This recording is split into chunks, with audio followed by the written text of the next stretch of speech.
जितने आस्था चैनल पर कथा सुन रहे हो, जितने फेसबुक और यूट्यूब पर सुन रहे हो, बहुत सावधानी से सुनना।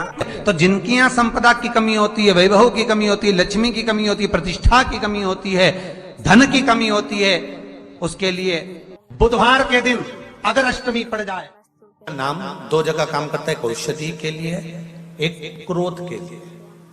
घर में ऐसा लग रहा है कि परिवार टूट रहा है, माता और बच्चों की नहीं बन रही, सास बहू की नहीं बन रही, भाई भाई की नहीं बन रही। 12 ज्योतिर्लिंग में सबसे पहला ज्योतिर्लिंग बोलो, जम के बोलो जरा, सोमनाथ।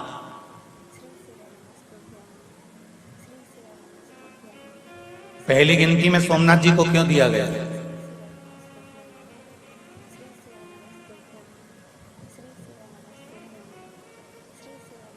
प्रथम गिनती काशी तो अजर और अमर है ये। काशी के शिवलिंग का निर्माण तो ना जाने कितने सतयुग, ना जाने कितने त्रेता, ना जाने कितने द्वापर, ना जाने कितने कलयुग निकल चुके हैं, तब भी काशी में शिवलिंग था। शंकर काशी में थे और शंकर काशी में हैं और शंकर काशी में रहे। ना जाने कितने सतयुग, कितने त्रेता, कितने द्वापर और कितने कलयुग निकल गए, काशी में शिव है, था और रहेगा, ये निश्चित है।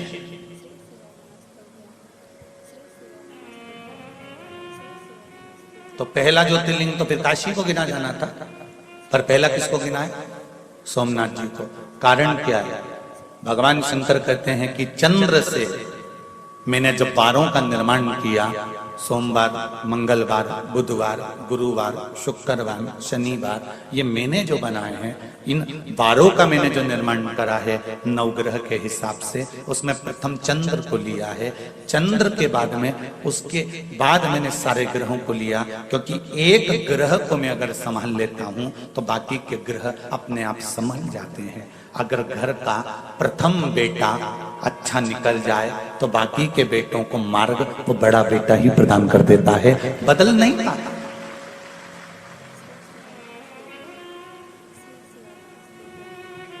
घर की एक बेटी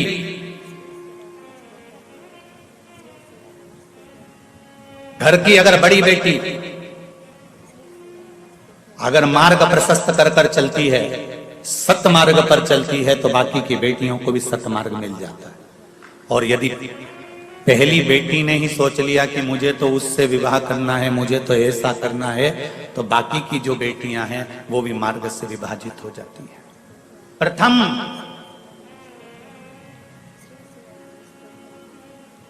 थोड़ा सा बुरा जरूर लगेगा हैदराबाद वालों, पर एक बात कहना चाहूंगा, लोगों के पास में धन बढ़ते जा रहा है और शरीर से कपड़ा कम होते चले जा रहा है। क्या नाम पड़ा है? कुंदकेश्वर।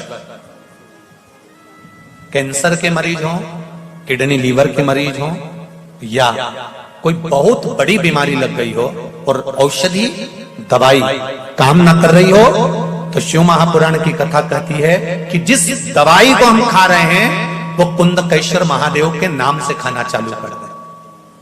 क्या नाम है? जम के बोलो जरा, कुंदकेश्वर। कुंदकेश्वर महादेव के नाम से उस दवाई को खाना चालू करें, वो दवाई औषधि अमृत का काम करना प्रारंभ करेगी और शरीर को लगना प्रारंभ हो जाएगा। ये कुंदकेश्वर महादेव का। जैसे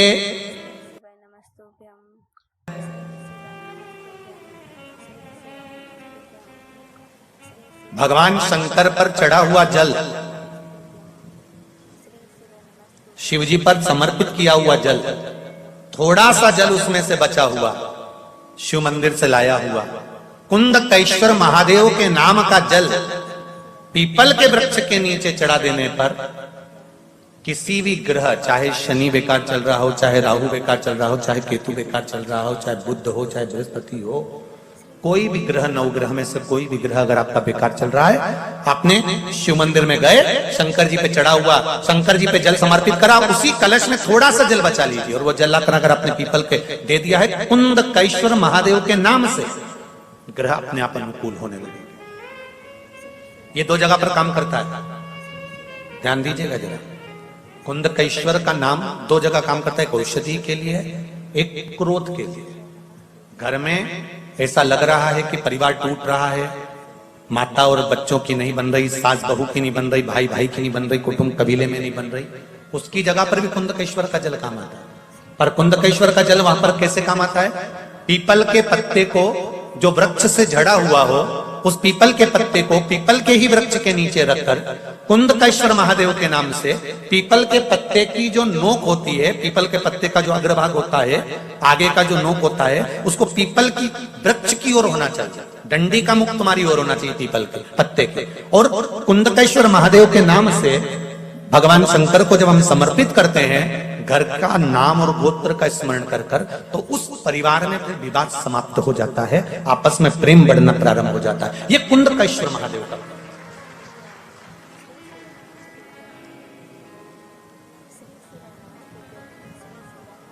शिव भक्ति की ओर अगर महाराज, श्री शिवाय नमस्तुभ्यं, श्री शिवाय नमस्तुभ्यं। शिव कथा कर रही है, मां जगतजननी जगदम्बा माता पार्वती ने स्मरण किया, भगवान शंकर को निवेदन किया और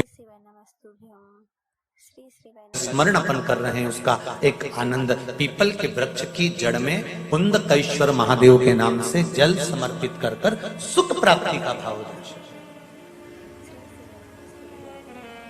आगे वर्णन किया महाराज। पार्वती जी ने शिव जी से कहा, प्रभु हे भोलेनाथ, हे त्रिकालदर्शी, हे कैलाशी, हे अविनाशी,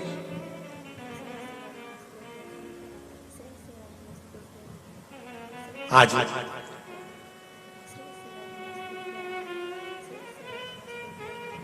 दनु के पुत्र रम और करम, ये दोनों बड़े प्रबल हैं, इनके घर में संतान नहीं है।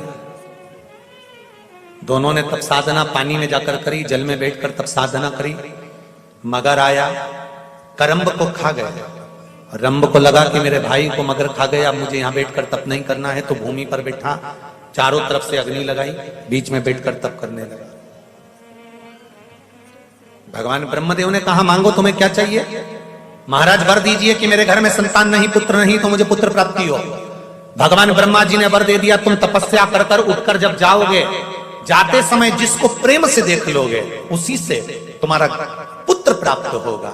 रंब उठकर जब जाने लगा, जाते समय एक महिष, एक भैंस निकल कर जा रही थी और रंब ने उस महिष को प्रेम से देख लिया। उस भैंस को, उस महिष को प्रेम से देखा तो महिष का गर्भ ठहर गया। भैंस जब गर्भ ठहरा तो अपने घर गई, तो उसका जो पति था भैंसा, महिषा, उसने देखा कि मेरी पत्नी का गर्भ कैसे ठहर गया, तो ध्यान करा तो मालूम पड़ा इसके गर्भ में रंब का पुत्र है। इसको क्रोध आया, महिषा दौड़ कर गया भैंसा और उसने जाकर रंब को मार दिया। रंब मरा, नगर के लोगों ने उसका अंतिम संस्कार करा। तो भैंस को लगा, महिष को लगा कि इसका पुत्र मेरे गर्भ में है, मैं इसकी पत्नी कहलाऊंगी, क्यों ना इसके साथ सती हो जाऊं। और महिष जलती हुई चिता में कूद गई। जैसे ही जलती हुई चिता में महिष कूदी, कूदते से ही उस भैंस का एक पुत्र उत्पन्न हो गया। धधकती हुई चिता की अग्नि में से बाहर निकला, उसका नाम महिषासुर हो गया।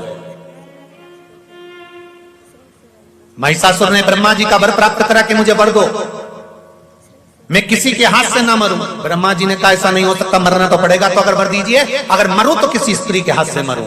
तथास्तु कह दिया। महिषासुर ने चारों तरफ हाहाकार मचा दिया, कोई उसको मारने वाला नहीं था। तब देवाधिदेव महादेव के पास में जाकर निवेदन करा, आप कुछ करिए और इस महिषासुर को मार दीजिए। शिवजी ने कहा कि महिषासुर को तो स्त्री मारेगी, लक्ष्मी जी से जाकर कह दो लक्ष्मी जी मार दे। भगवान विष्णु ने कहा लक्ष्मी जी नहीं मार सकते। क्यों? क्योंकि लक्ष्मी जी में इतना बल नहीं कि वो महिषासुर को मार सके। क्यों? क्योंकि लक्ष्मी जी में जो बल था, माता लक्ष्मी ने अपने पति को श्राप देकर उस बल से मुक्त हो चुकी है। बल से मुक्त। हाँ, एक बार माता लक्ष्मी श्रृंगार कर रही थी और भगवान विष्णु का आगमन हो गया। और भगवान विष्णु का आगमन हुआ तो लक्ष्मी जी ने, भगवान विष्णु लक्ष्मी जी को देखकर मुस्कुरा दिए, हंस दिए। लक्ष्मी जी को क्रोध आ गया और क्रोध में आकर कहा, नारायण तुम मुझे देखकर हंसे हो? मैं तुम्हें श्राप देती हूं कि तुम्हारा सिर कट जाए और तुम्हें घोड़े का मुंह लग जाए, क्योंकि तुम घोड़े जैसे हंसे। भगवान विष्णु का हयग्रीव अवतार हुआ लक्ष्मी के इसी श्राप से, घोड़े का मुख लग गया। तो लक्ष्मी ने अपने पति जी से अपशब्द कह दिए थे, इसलिए इसमें बल नहीं है। तो सरस्वती से कहो वो महिषासुर को मार दे। सरस्वती में भी वो बल नहीं है कि वो महिषासुर को मार दे, क्योंकि एक बार ब्रह्मा जी यज्ञ कर रहे थे, उस यज्ञ में ब्राह्मण कह रहे थे जल्दी से सरस्वती को लेकर आओ, वीणा देवी को लेकर आओ। ब्रह्मा जी बार बार जाकर कहते वीणा चलो, सरस्वती चलो, सरस्वती चलो, देवी चलो, ब्रह्मणी चलो, पर सरस्वती देवी नहीं गई।